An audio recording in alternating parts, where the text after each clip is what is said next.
प्यारे विद्यार्थियों, नमस्कार। एशियन क्लासेस के YouTube चैनल में आप सभी का एक बार फिर से स्वागत है।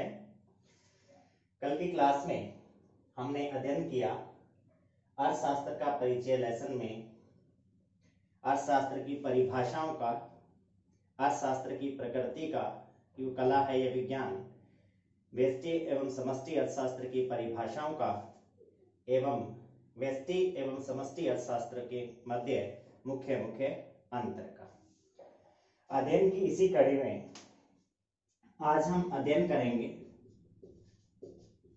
पहला टॉपिक, आर्थिक विश्लेषण की विधियां।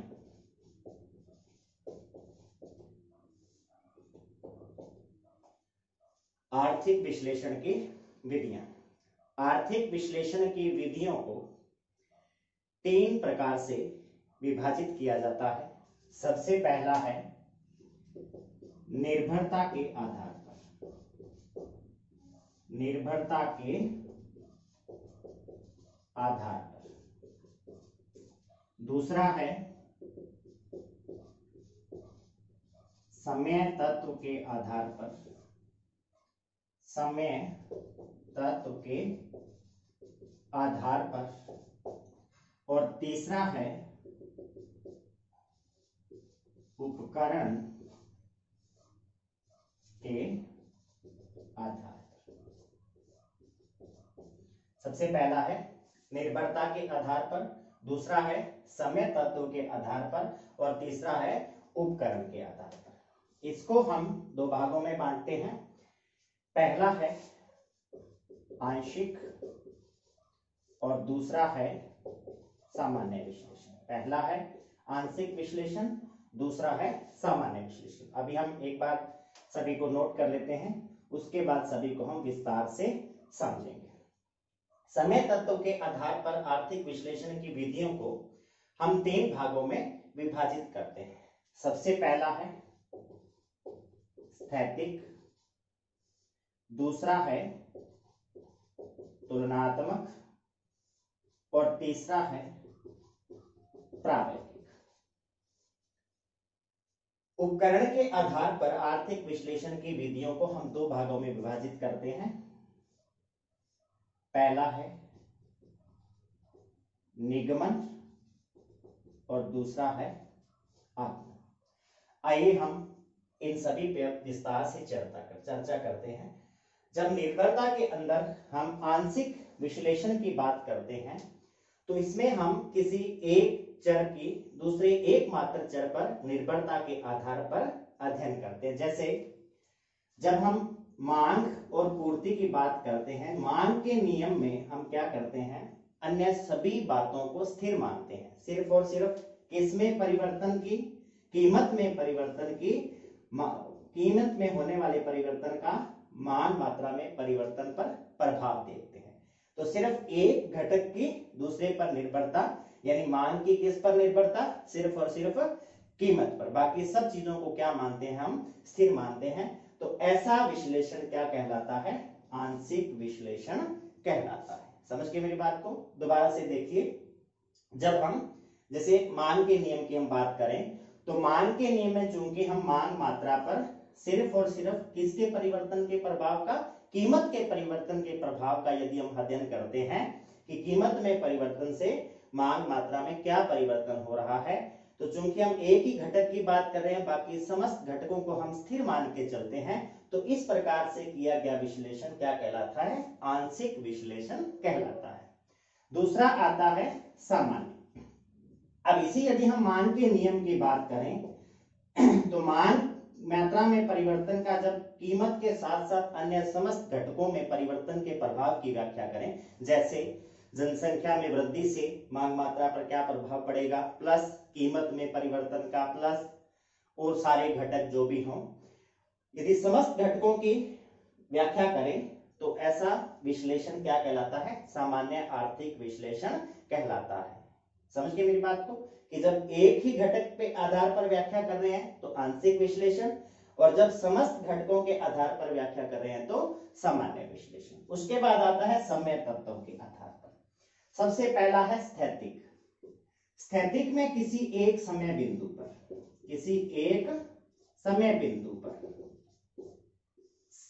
संतुलन की व्याख्या की जाती है। जैसे कि मांग और पूर्ति का संतुलन जब ज्ञात किया तो किसी एक विशेष समय पर एक विशेष बिंदु पर की मांग पूर्ति की क्या है, बराबर है। इसको हम क्या कहेंगे, स्थैतिक विश्लेषण। दूसरा आता है तुलनात्मक विश्लेषण। जब दो समय बिंदुओं के बीच में, कैसा, दो समय बिंदुओं के बीच तुलना की जाती है। जैसे मान लीजिए मांग पूर्ति का स्टार्टिंग का जो है इक्विलिब्रियम या समय यहां पर है, उसके बाद का यहां पर हो गया, तो इनके बीच में जो परिवर्तन हुआ है, ये दो अलग अलग समय बिंदुओं से संबंधित है, तो इनके बीच में जब तुलना की जाएगी, चूंकि तुलना है इसलिए इसको क्या कहते हैं, तुलनात्मक आर्थिक विश्लेषण कहते हैं। तीसरा आता है इसमें कौन सा, प्रावेगिक। जब भिन्न भिन्न साम्यों के मध्य श्रृंखलात्मक रूप से तुलना की जाती है तो उसे हम कहते हैं प्रावेगिक विश्लेषण। किसके आधार पर, समय बिंदु के आधार पर। उसके बाद आता है अंतिम उपकरण के आधार पर। सबसे पहला इसमें निगमन और दूसरा है आगमन। इन दोनों को देखिए, निगमन से तात्पर्य होता है नियम से उदाहरण, नियम से उदाहरण, और आगमन का तात्पर्य होता है उदाहरण से नियम। सीधी सी बात है, जब नियम की बात आ रही है तो तर्क की बात होगी, तथ्यों की बात होगी। अर्थात यदि हम किसी तर्क या तथ्यों के आधार पर आर्थिक विश्लेषण करते हैं, आर्थिक क्रियाओं का, घटनाओं का, तो वो होगा निगमन। और यदि हम उपलब्ध घटनाओं से संश्लेषण करते हुए आर्थिक विश्लेषण करते हैं तो उसको हम बोलेंगे आगमन। तो हमने पढ़ा आर्थिक विश्लेषण की विधियां, तीन प्रकार से इनको विभाजित किया जाता है। पहला निर्भरता के आधार पर, जिसके दो भाग हैं, आंशिक और सामान्य। दूसरा समय तत्व के आधार पर, इसके तीन भाग हैं, स्थैतिक, तुलनात्मक और प्रावेगिक। और तीसरा उपकरण के आधार पर, इसके दो भाग हैं, निगमन और। उसके बाद हम चलते हैं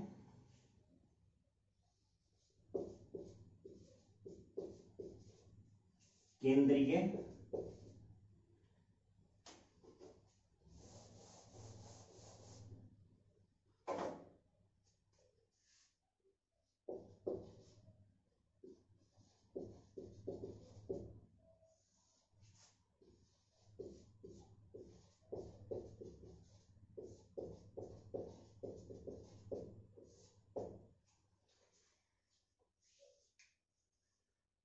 अब हम चलते हैं आगे का टॉपिक, अर्थव्यवस्था की मुख्य समस्या। एक शब्द यहाँ पे नया आया है, अर्थव्यवस्था। क्लियर कर दूं, एक शब्द अर्थशास्त्र है, एक शब्द अर्थव्यवस्था है। अर्थशास्त्र जैसा हमने कल पढ़ा था, आर्थिक क्रियाओं से संबंधित सिद्धांतों, नियमों का अध्ययन किया जाता है। अर्थव्यवस्था क्या है, किसी भी देश में उपलब्ध समस्त राजनीतिक आर्थिक संकटों का ऐसा ढांचा जिसमें रहकर मनुष्य जीवन यापन करने के लिए आर्थिक क्रियाएं करता है, यानी उस सिस्टम को हम क्या कहते हैं, अर्थव्यवस्था कहते हैं। तो इसकी सबसे बड़ी मुख्य समस्या है, वैसे इसकी तीन केंद्रीय समस्याएं हैं। कितनी समस्याएं हैं, तीन केंद्रीय समस्याएं। कौन कौन सी, सिंपल सा याद रखना है इनको, क्या, कैसे एवं किसके। अब बात उठती है कि समस्याएं पैदा क्यों होती हैं। जैसा कि कल हमने लियोनल रॉबिन्स की परिभाषा पढ़ी थी कि असीमित आवश्यकताएं हैं और सीमित संसाधन हैं। तो हमारी असीमित आवश्यकताओं को पूरा करने के लिए हमें क्या करना पड़ता है, चुनाव करना पड़ता है। चयन की समस्या पैदा होती है कि हमें सीमित संसाधनों में से किस प्रकार हमारी असीमित आवश्यकताओं को पूरा करना है। इसके लिए हमें क्या करना पड़ता है, हमारी कुछ गैर जरूरी आवश्यकताओं को कुछ समय के लिए स्थगित करना पड़ता है और जो ज्यादा जरूरी आवश्यकताएं होती है उनको हमें पहले पूरा करना पड़ता है, क्योंकि संसाधन क्या है, दुर्लभ है, यानी सहज रूप से हर एक आवश्यकता को पूरा करने के लिए उपलब्ध नहीं है। इसलिए ये समस्याएं पैदा होती हैं। तो क्या समस्याएं हैं, सबसे पहली क्या, क्या का मतलब है क्या उत्पादन किया जाए, क्या उत्पादन किया जाए, यानी मनुष्य को बहुत सारी वस्तुओं की आवश्यकता होती है और हम सीमित संसाधनों से सारी आवश्यकताओं को या सारी वस्तुओं का उत्पादन नहीं कर सकते। इसलिए प्रत्येक देश की अर्थव्यवस्था को यह डिसीजन करना पड़ता है, ये निर्णय लेना पड़ता है कि उसे क्या उत्पादन करना है जिससे अधिकतम लोगों को संतुष्ट किया जा सके, या हमारी जो प्राइमरी नीड्स हैं या हमारी जो प्रमुख आवश्यकताएं हैं जिनको पहले पूरा करना जरूरी है उनको पूरा किया जा सके। उसके बाद आता है कैसे। कैसे का मतलब कैसे उत्पादन किया जाए। हमें तीन इसके कीवर्ड याद रखने हैं। कैसे उत्पादन किया जाए, पहली समस्या क्या, क्या से तात्पर्य है क्या उत्पादन किया जाए।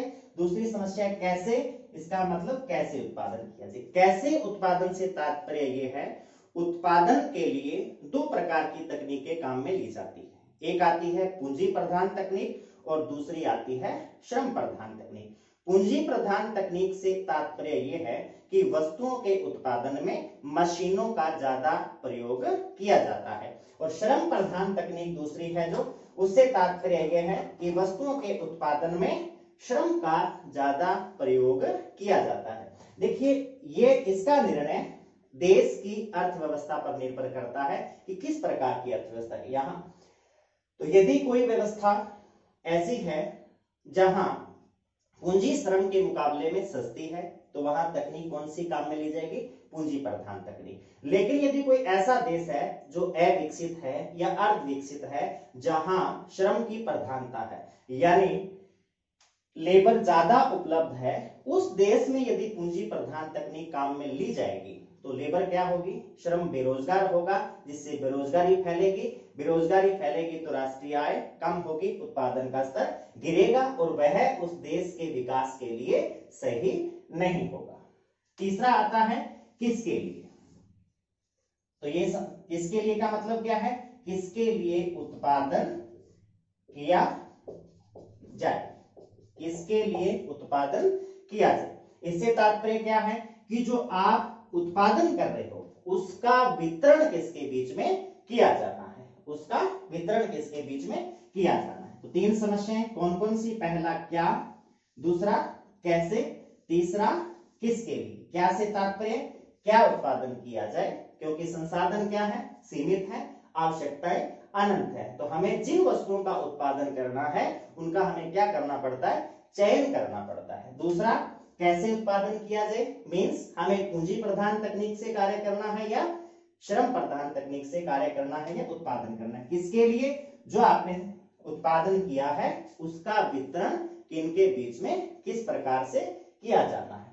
यही मैं बता दूं कि अर्थव्यवस्थाएं उत्पादन के साधनों के स्वामित्व के आधार पर तीन प्रकार की प्रश्न आ सकता है। एक पूंजीवादी, दूसरी समाजवादी और तीसरी मिश्रित अर्थव्यवस्था। पूंजीवादी अर्थव्यवस्था में उत्पादन के समस्त संसाधनों पर निजी क्षेत्र का अधिकार होता है। समाजवादी अर्थव्यवस्था में उत्पादन के समस्त साधनों पर सार्वजनिक क्षेत्र का अधिकार होता है, और मिश्रित अर्थव्यवस्था में कुछ क्षेत्र निजी क्षेत्र के पास होता है और कुछ क्षेत्र सरकारी या सार्वजनिक क्षेत्र के पास होता है। इसीलिए ऐसे इसे मिश्रित अर्थव्यवस्था कहते हैं। भारत इसका एक बड़ा उदाहरण है। जैसे आपने देखा होगा भारत में कि जो बसेस हैं वो सरकारी भी हैं और प्राइवेट भी हैं, ठीक है, दोनों मिला जुला क्षेत्र है, निजी क्षेत्र भी है और सार्वजनिक क्षेत्र भी इसके अंदर। संभावना वक्र इसे कहते हैं, उत्पादन सीमा भी कहते हैं, उत्पादन सीमा, इसे रूपांतरण वक्र भी कहते हैं, इसे रूपांतरण वक्र भी कहते हैं। पीपीसी या प्रोडक्शन पॉसिबिलिटी कर्व या प्रोडक्शन फ्रंटियर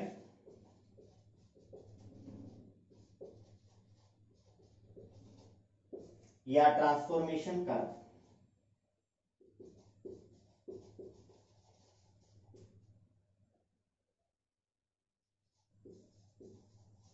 क्या कहते हैं इसे? उत्पादन संभावना वक्र, उत्पादन सीमा या रूपांतरण वक्र। किसी भी नाम से प्रश्न आए आपको उत्तर एक ही लिखना है। इंग्लिश में इसे प्रोडक्शन पॉसिबिलिटी कर्व या पीपीसी, उत्पादन सीमा या प्रोडक्शन फ्रंटियर या रूपांतरण वक्र या ट्रांसफॉर्मेशन कर्व। सबसे पहले हम इसकी कुछ मान्यताएं हैं उत्पादन संभावना वक्र की, कुछ अजम्पशंस हैं इसकी, वो क्या क्या है उनका हम अध्ययन करते हैं। उसके बाद में हम इसकी परिभाषा क्या है उस पर चर्चा करेंगे कि क्या मानकर चलता है उत्पादन संभावना वक्र। सबसे पहला इसकी मान्यता क्या है कि समस्त साधन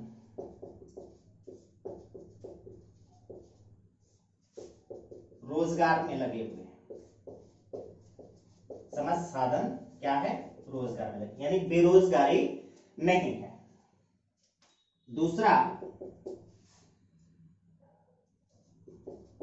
उत्पादन के साधन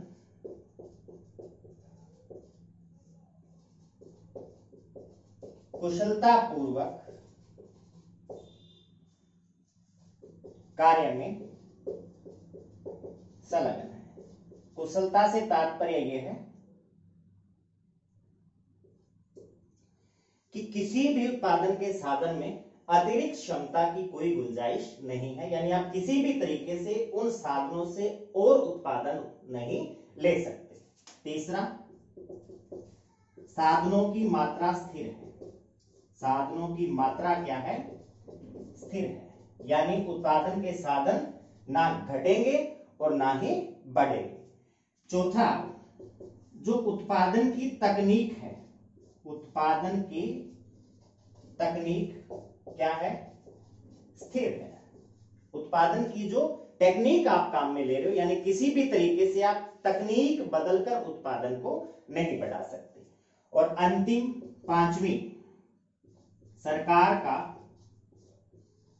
कोई हस्तक्षेप नहीं है। सरकार का कोई भी हस्तक्षेप नहीं है, यानी प्रोडक्शन की इस प्रोसेस में, इस प्रक्रिया में सरकार कोई हस्तक्षेप नहीं करती। उत्पादन संभावना वक्र या पीपीसी वक्र ये सारी की सारी मान्यताएं मानकर चलता है, यानी ये सारी मान्यताएं होंगी तब हम उसकी परिभाषा या तब उसका सिद्धांत है वो लागू होता है। दोबारा से देखिए कि कोई सारे के सारे साधन रोजगार में लगे, यानी आप कुछ साधन ऐसा नहीं है कि बेरोजगार हैं उनको काम में लगा के आप उत्पादन बढ़ा लोगे। दूसरा, क्योंकि इसका नाम उत्पादन सीमा भी तो है ना, यानी वो एक अंतिम सीमा है, उससे आप और ज्यादा उत्पादन नहीं बढ़ा सकते। क्यों नहीं बढ़ा सकते? क्योंकि ये सारी शर्तें उस पर लागू होती है। दूसरा, उत्पादन के साधन कुशलता पूर्वक कार्य कर रहे हैं, यानी कोई भी साधन ऐसा नहीं है जो अपनी क्षमता से कम उत्पादन कर रहा है। सारे के सारे साधन जो काम पर लगे हुए हैं वो अपनी सारी की सारी क्षमता को काम में ले रहे हैं। तीसरा, साधनों की मात्रा स्थिर है, यानी आप किसी भी तरीके से उत्पादन को बढ़ाने के लिए साधनों की मात्रा को नहीं बढ़ा सकते। और फिर तकनीक है जो स्थिर है, यानी उत्पादन की जो तकनीक आप काम में ले रहे हो वो क्या है? स्थिर है, यानी ऐसा नहीं है कि आप तकनीक में बदलकर या तकनीक को परिवर्तन करके उत्पादन को बढ़ा लो। और लास्ट है, सरकार का कोई भी हस्तक्षेप या दखलंदाजी या इंटरफेयर नहीं है। इसके बाद हम चलते हैं उत्पादन संभावना वक्र की परिभाषा पर। पीपीसी वक्र कर्व की डेफिनेशन क्या है? उत्पादन संभावना वक्र, उत्पादन संभावना वक्र, इसकी एक और भी मान्यता है क्या कि ये किसी एक देश में दो वस्तुओं का मॉडल लेके चलता है। जब हम उत्पादन संभावना वक्र की बात करते हैं तो हम कितनी वस्तुओं को लेकर चलते हैं? दो। तो ये भी इसकी एक मान्यता है कि कितनी वस्तुओं का उत्पादन हो रहा है? दो वस्तुओं का। किसी भी देश में कितनी वस्तुओं का उत्पादन मानकर चलता है? सिर्फ और सिर्फ दो वस्तुओं का। उत्पादन संभावना वक्र क्या बताता है? यह है किसी देश में दो वस्तुओं के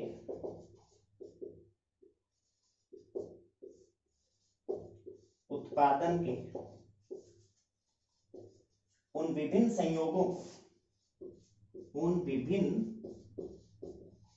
संयोगों को बताता है जिन्हें वह देश उपलब्ध संसाधनों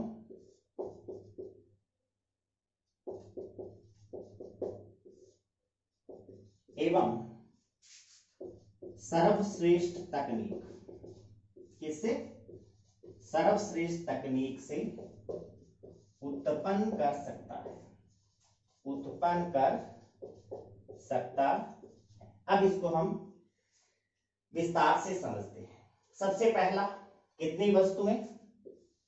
दो वस्तुएं। और क्या उनके विभिन्न संयोग। ये संयोग कैसे होते हैं? वैकल्पिक संयोग होते हैं। क्या होते हैं? वैकल्पिक संयोग, यानी विकल्प के रूप में हमें उपलब्ध होते हैं। ये भी लिख सकते हैं आप इसमें, दो वस्तुओं के उत्पादन के विभिन्न वैकल्पिक संयोगों को बताता है। और क्या चीज? उपलब्ध संसाधनों, यानी सारे के सारे संसाधन काम में लिए जाते हैं। और तकनीक कैसी? सर्वश्रेष्ठ। तो हमें ये कीवर्ड याद रखने हैं। क्या? दो वस्तुएं, उनके कैसे संयोग? विभिन्न वैकल्पिक संयोग और उपलब्ध समस्त संसाधनों और तकनीक कैसी? सर्वश्रेष्ठ। एक बार फिर से दोहराते हैं। क्या है उत्पादन संभावना वक्र?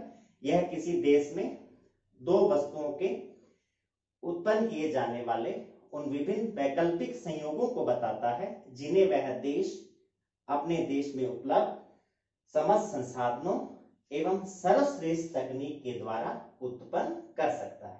दोबारा से देखिए, हमारे देश में जितने संसाधन उपलब्ध है उनको सबको काम में लेना है। तकनीक कौन सी लेनी है? जो हमारे पास किसी भी देश में उपलब्ध है, यानी ऐसी तकनीक जिससे हम ज्यादा से ज्यादा उत्पादन कर सकते हैं। ऐसी कोई तकनीक उसके बाद बचती नहीं जिससे और ज्यादा उत्पादन को बढ़ाया जा सके। वस्तुएं कितनी लेनी है? दो। और उनके संयोग कैसे लेने हैं? वैकल्पिक लेने। ये वैकल्पिक संयोग क्या होंगे, इसे हम वक्र में चर्चा करते हैं।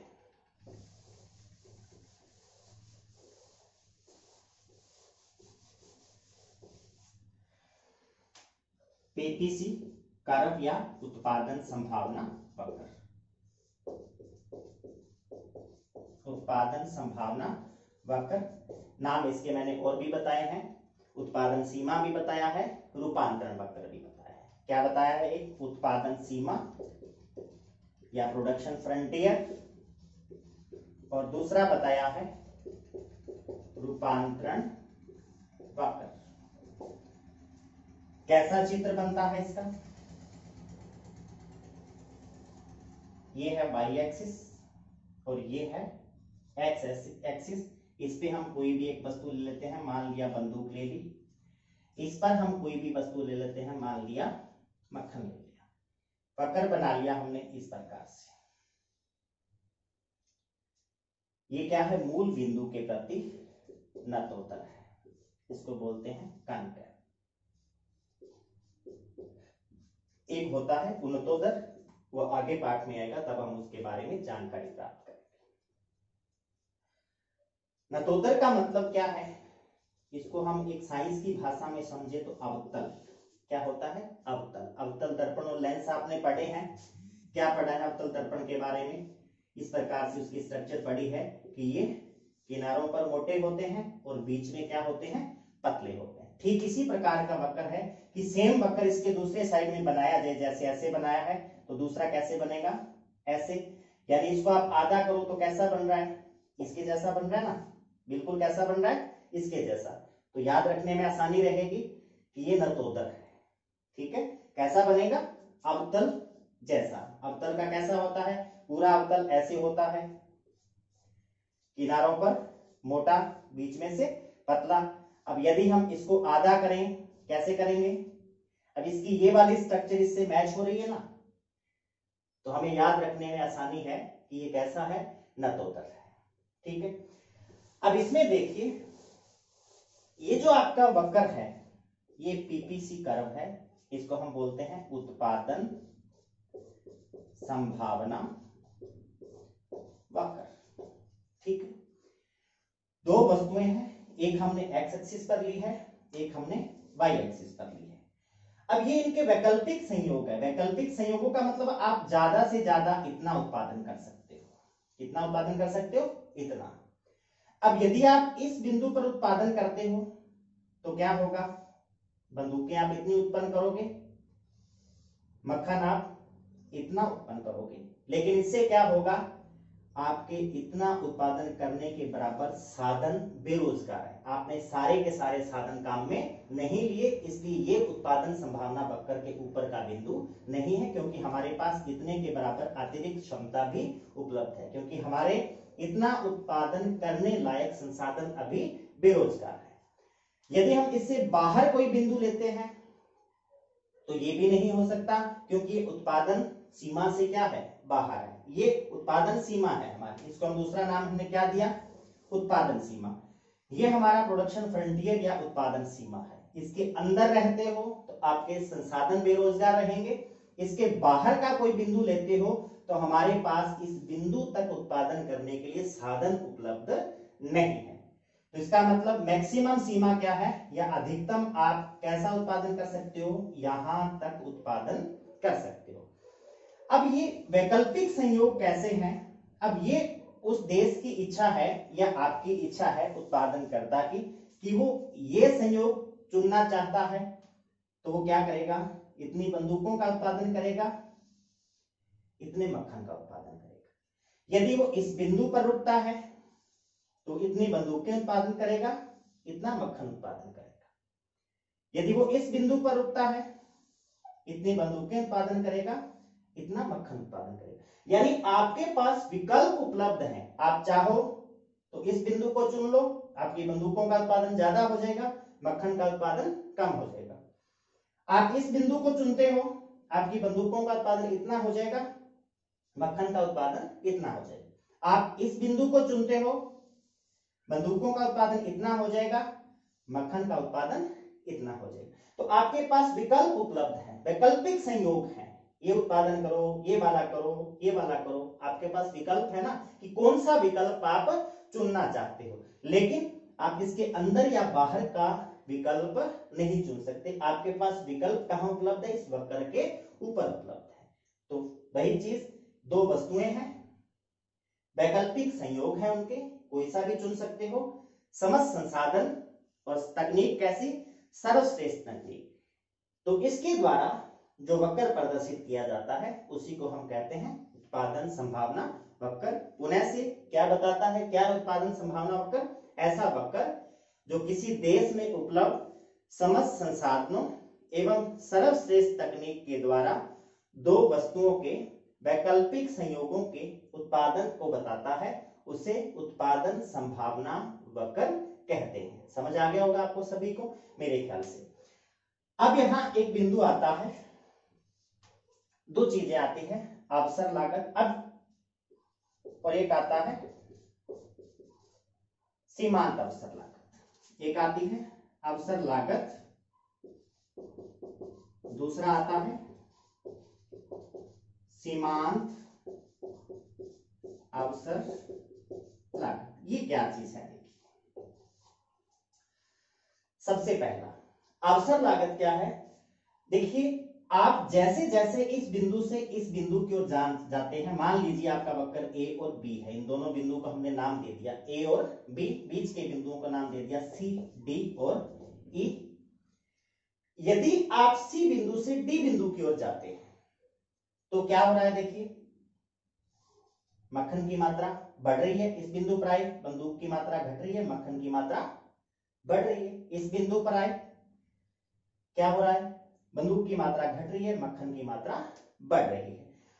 तो जब तक आपको एक वस्तु की मात्रा को यदि आप बढ़ाना चाहते हो तो यह तब तक संभव नहीं है जब तक आप दूसरी वस्तु की मात्रा को कम नहीं करते।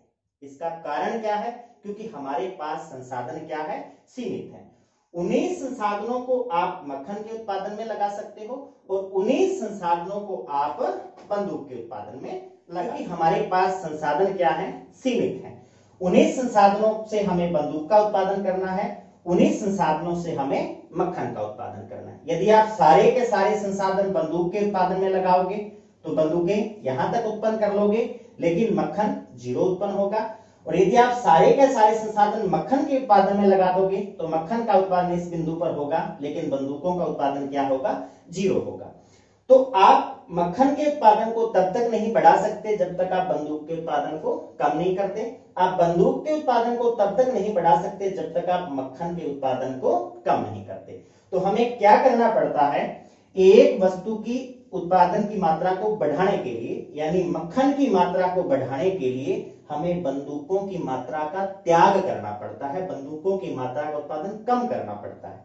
तो हमें मक्खन के उत्पादन को बढ़ाने के बदले जो बंदूकों की मात्रा त्यागनी पड़ती है उसको हम क्या कहते हैं, अवसर लागत कहते हैं। दोबारा से समझिए कि एक वस्तु के उत्पादन को बढ़ाने के लिए दूसरी वस्तु के उत्पादन की त्यागी गई मात्रा को हम क्या करते कहते हैं, अवसर लागत कहते हैं। दूसरा शब्द आता है सीमांत अवसर लागत। देखिए इसमें और इसमें कोई ज्यादा अंतर नहीं है, इसको हम इकाई पर लेकर के चलते हैं। इकाई से तात्पर्य यह है कि मान लीजिए मक्खन का उत्पादन पहले आप 10 केजी करते हो तो 11 केजी इकाई हो गया ना, 10 से 11 तक कितना अंतर हुआ, 1। इस एक इकाई के लिए कितना त्याग करना पड़ा, यानी एक इकाई मक्खन की उत्पादन मात्रा को बढ़ाने के लिए हमें कितनी बंदूकों का त्याग करना पड़ा, उसको हम क्या बोलेंगे, सीमांत अवसर लागत। दोबारा से समझिए, इसमें हम इकाई की बात नहीं करते, सीधा हम कहते हैं कि मक्खन की मात्रा को बढ़ाने के लिए बंदूकों की मात्रा का जो त्याग किया जाता है उसको हम क्या कहते हैं, अवसर लागत। और जब हम यहाँ इकाई की बात करते हैं तो उसको हम कहते हैं सीमांत अवसर लागत। मेरे ख्याल से सब बच्चों ने अच्छी तरह से समझ लिया होगा। आगे हम चलते हैं। इसकी जो एक विशेषता थी, क्या थी कि ये मूल बिंदु के प्रति क्या होता है, नतोत्तर होता है। पहली बात तो हम ये देखते हैं कि ये नतोत्तर क्यों होता है और किस प्रकार से नतोत्तर होता है। पहले हम एक टेबल बनाते हैं,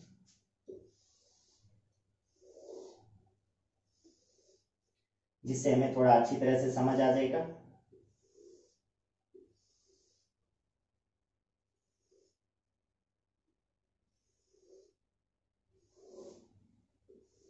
इधर हम क्रम संख्या ले लेते हैं, इधर हम एक्स एक्सिस की वस्तु यानी कि हमने क्या लिया है, मक्खन लिया है। इधर हम वाई एक्सिस की वस्तु हमने क्या लिया है, वाई एक्सिस पर वस्तु बंदूक लिया है। ये कोई जरूरी नहीं है कि आपको मक्खन और बंदूक ही लेनी है, आप कोई सा भी ले सकते हो जो आपकी इच्छा हो। 0, क्योंकि स्टार्टिंग जब सारी की सारी बंदूकें उत्पन्न की जा रही है तो मक्खन कितना था, 0 था। जब यहां पर प्रोडक्शन कर रहे हो तो मक्खन का उत्पादन कितना है, 0। इसको हम आगे ले चलते हैं, 10, 20, 30, 40 और 50। ऐसे ही ये जब 0 है तो बंदूकें क्या होंगी, मैक्सिमम होगी। इधर हमने बंदूक लिया है, इधर हमने क्या लिया है, मक्खन लिया है।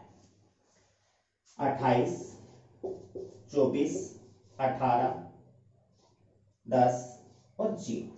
सीधी सी बात है, आपकी टेबल आपके रेखा चित्र या कर्व से या वक्र से क्या होनी चाहिए, मिलती हुई होनी चाहिए। अब कैसे पता चल रहा है हमें, पहला तो यही बिंदु, जब मक्खन 0 है तो बंदूक मैक्सिमम यानी कितनी है, 30 है। और जब मक्खन 50 है तो ये कितना है, 0 है। अब उसके बाद आप पैमाना ले सकते हो, 10, 20, 30, 40 और 50। आपको ये पैमाने से चित्र बनाने आते ही होंगे सभी को। इधर हम ले सकते हैं जैसे भी 5 से ले लो, 5, 10, 15, 20, 25 और 30। 5, 10, 15, 20, 25 और 30। अभी आप बिंदु ले सकते हो कि 0 के बराबर 30 है, 10 के बराबर 28 है, तो लगभग यहां आ जाएगा इस प्रकार से। ऐसे ही 20 के बराबर 24 है तो वो लगभग यहां आ जाएगा इस प्रकार से। ठीक है, तो ये आप बिंदु इनको ले सकते हो। अब हम बात कर रहे हैं कि ये मूल बिंदु के प्रति क्या होता है, नतोदर होता है। नतोदर होने का कारण क्या है? नतोदर होने का कारण ये है, इसको जो वायु के या बंदूकों के घटने की दर और मक्खन के बढ़ने की दर, इसको बोलते हैं हम सीमांत रूपांतरण की दर। क्या कहते हैं? सीमांत रूपांतरण की दर, MRT, एक्स वाई के लिए। देखिए सीमांत रूपांतरण की दर क्या है। आप इस टेबल पे ध्यान दें थोड़ा कि आप x के उत्पादन में 10-10 इकाइयों का परिवर्तन कर रहे हो। सबसे पहले आप 0 से 10 पर पहुंचते हो, 10 से 20 पर पहुंचते हो, 20 से 30 पर पहुंचते हो, 30 से 40 पर पहुंचते हो, 40 से 50 पर पहुंचते हो। यानी आपने इसको क्या रखा है, स्थिर रखा है। लेकिन आप इधर ध्यान दें, सबसे पहले आपने x की 10 इकाइयों का उत्पादन बढ़ाने के लिए बढ़ाया ना, क्योंकि 0 से आप कितने पे पहुंच गए, 10 पे, यानी कि डेल्टा x कितना है, 10 माइनस 0 बराबर 10। डेल्टा x का मतलब, डेल्टा परिवर्तन को सिंबल करता है, किसको बताता है, परिवर्तन की। आपने x की मात्रा में परिवर्तन कितना कर लिया, तो कितनी इकाइयों को किया, 10 का। यहां भी आपने कितने का किया, 20 माइनस 10, 10 का। यहां भी 30 माइनस 20, 10 का। सब जगह आप कितने का परिवर्तन कर रहे हो, 10 का। लेकिन आप इधर ध्यान से देखिए, यहां कितने का परिवर्तन हो रहा है, पहले 30 से 28 पहुंचे, यानी आपने पहले y की कितनी इकाइयां घटाई, 2। उसके बाद कितनी घटाई, 4। उसके बाद कितनी घटाई, बढ़ती जा रही है ना, यहां कितनी, 8, और यहां कितनी होगी, 10। यानी ये जो सीमांत रूपांतरण की दर है, यानी x के उत्पादन को बढ़ाने के लिए y की जो त्यागी की मात्रा है वो क्या हो रही है, बढ़ रही है। यानी ये क्या हो रहा है, डेल्टा y बटा में डेल्टा x। ये डेल्टा के आगे माइनस इसलिए लगा है क्योंकि y का जो पैमाना है या मान है वो क्या हो रहा है, घट रहा है। यानी बंदूकों की मात्रा क्या हो रही है, घट रही है। घटने के कारण यहां किसका सिंबल लिखते हैं, माइनस का सिंबल रखते हैं। तो ये क्या हो रहा है, ये दर है वो बढ़ रही है। यानी यदि प्रश्न आए कि ये उत्पादन संभावना वक्र नतोदर क्यों होता है, तो हम ये लिखेंगे क्योंकि सीमांत रूपांतरण की दर, सीमांत रूपांतरण की दर कि एक वस्तु की इकाई मात्रा बढ़ाने के लिए दूसरी वस्तु की त्यागी की मात्रा वो धीमे धीमे क्या होती है, बढ़ रही है। इसलिए ये मूल बिंदु के प्रति क्या होता है, नतोदर होता है। तो इसकी ढाल भी ऊपर से नीचे क्या जाती है, बढ़ती है। ढाल से तात्पर्य किसी भी बिंदु पर आप स्पर्श रेखा खींचो, उस पर यहां त्रिभुज बनाओ, निकालेंगे लंब बटा में आधार। अब यहां पे देखो, लंब का मान बढ़ गया तो हमें ढाल निकालनी कैसे है, लंब बटा में आधार से। तो जब लंब का मान बढ़ता जाएगा, लंब का मान बढ़ता जाएगा तो आपका भागफल क्या होता जाएगा, ज्यादा आता जाएगा। यानी ढाल यहां से यहां तक आने में क्या होती जाएगी, बढ़ती जाएगी। तो प्रश्न आए, पहला जो इसकी विशेषता पूछे तो क्या है, मूल बिंदु के प्रति नतोदर है। क्यों नतोदर है, क्योंकि सीमांत रूपांतरण की दर क्या होती है, बढ़ती हुई होती है, इसलिए मूल बिंदु के प्रति नतोदर होता है। ये सीमांत रूपांतरण की दर क्या है कि x वस्तु की, चाहे तो x की ले लो चाहे y की ले लो, y की भी लोगे तो सेम यही होगा, लेकिन ये आपका फार्मूला क्या होगा, फिर उल्टा होगा। फिर हम MRT क्या लिखेंगे, yx, ऊपर लेंगे डेल्टा x और नीचे लेंगे डेल्टा y, क्योंकि यदि हम y की मात्रा को बढ़ाते हैं और x की मात्रा को घटाते हैं तो फार्मूला भी क्या होगा, उल्टा। फिर हम क्या ज्ञात कर रहे हैं कि y की मात्रा को बढ़ाने पर x की त्यागी की मात्रा, तो ये फिर ऐसे भी क्या होगी, ये भी बढ़ती हुई होगी। तो नतोदर होने का कारण कि सीमांत रूपांतरण की दर होती है वो क्या होती है, बढ़ती हुई होती है। ये बढ़ती हुई क्यों होती है, अब हम इसकी चर्चा कर लेते हैं। बढ़ती हुई होने का कारण कहते हैं कि जो संसाधन बंदूक के उत्पादन में लगे हुए हैं वो बंदूक के उत्पादन में कार्यकुशल हैं, यानी वो बंदूक का निर्माण बहुत अच्छी तरह से कर सकते हैं। लेकिन जब इन संसाधनों को हटाकर के मक्खन के उत्पादन में लगाया जाता है तो चूंकि ये संसाधन मक्खन के उत्पादन में दक्ष नहीं होते। समझ गए मेरी बात को। जैसे मान लीजिए कि आप एक ट्रैक्टर सही करने वाले मिस्त्री को कह दो कि तेरे को कार सही करनी है, तो आप बताइए कि वो ट्रैक्टर सही अच्छी तरह से सही करेगा या कार को अच्छी तरह से सही करेगा? यदि वो एक ट्रैक्टर को एक दिन में सही कर रहा है तो वो कार को कितने दिन में सही करेगा? 2, 4, 5 दिन में सही करेगा। इसका मतलब क्या हो गया कि वो कार को सही करने में कार्य कुशल नहीं है, इसलिए वहां उसकी प्रोडक्शन की दर है वो क्या होगी? घट जाएगी। तो ये सेम चीज यहां पर होती है कि जब आप यहां से संसाधनों को हटाकर यहां लगाते हो तो इनकी उत्पादन करने की क्षमता क्या हो जाती है? कम हो जाती है। इसलिए इसकी इकाई का उत्पादन करने के लिए यहां से ज्यादा संसाधनों को हटा करके इसके उत्पादन में लगाना पड़ता है। यदि इससे यहां हटा के लगाएं तो वही बात यहां होगी कि जो साधन मक्खन के उत्पादन में लगे हुए हैं वो मक्खन का उत्पादन बड़ी कुशलता से कर रहे हैं, और यदि इन संसाधनों को यहां से हटा करके बंदूक के निर्माण में लगाया जाए तो इनकी कार्य कुशलता में भी क्या आएगी? कमी आएगी। इसलिए ये भी जो सीमांत रूपांतरण की दर है इधर जाने पर भी क्या होगी? बढ़ती हुई होगी। तो हमने उत्पादन संभावना वक्र, उत्पादन संभावना वक्र, इसकी परिभाषा बहुत अच्छी तरह से कर ली।